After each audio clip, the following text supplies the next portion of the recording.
In a local sports meet, a swimming competition was organized. The sports authority decided to increase the difficulty level in the finals and instructed that water in the swimming pools should be allowed to flow horizontally at 2 kilometers per hour. Since both the swimmers will have to cover a distance from point A to point B, both of the players were allowed to have a chat with their coaches. And luckily, you were the coach of Q. Now your task is to decide a strategy that will ensure the victory of player Q. For help, you can have the top view of the stadium. You can pause the video and give it a thought. If you think that you have come to a conclusion, you can click here to check whether you are right or wrong, and if not, you can continue watching. You have to keep in mind that average speed of a sports swimmer is almost 2.5 miles per hour in still water. You can come to two conclusions. Number one is following a straight path between A and B. Number two, keep swimming vertically without even worrying about the path, and then running towards point B after ending up at point C. To decide which one is better, you need to draw two right-angle triangles. To follow a straight path, the swimmer needs to swim against the flow of water at some angle with the vertical. And in the second case, the swimmer need not to work a bit against flow of water. The hypotenuse of the second triangle will represent the resultant velocity in second case,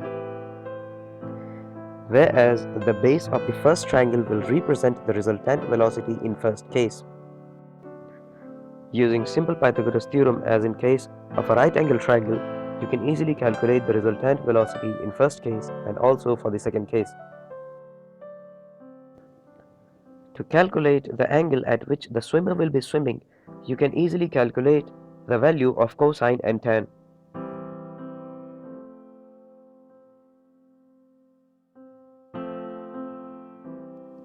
If the distance between points A and B is x, then the time taken in first case will just be the ratio of x and the resultant velocity.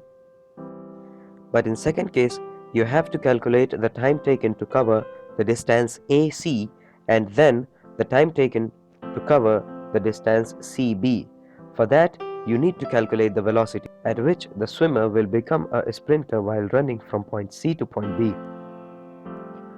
Now the only job left for you is to calculate the velocity at which the swimmer must be running from point C to point B to win the race, which can easily be done by equating the time taken in the first case and total time taken in the second case by assuming the running velocity to be u and then solving the equation for u. So, the required speed of running is a little more than 3 miles per hour to reach to point B before the person following the straight path, which even a daily jogger can do. And also, running on land is easier and requires less stamina than swimming in water.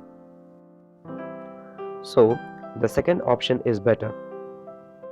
Since AC is larger than AB, but at the same time, the velocity of covering AC is also way more bigger than AB automatically without any physical effort, and the minimum velocity required to cover distance BC is 3 miles per hour, which is a piece of a cake for every sports person. Please like, share and subscribe.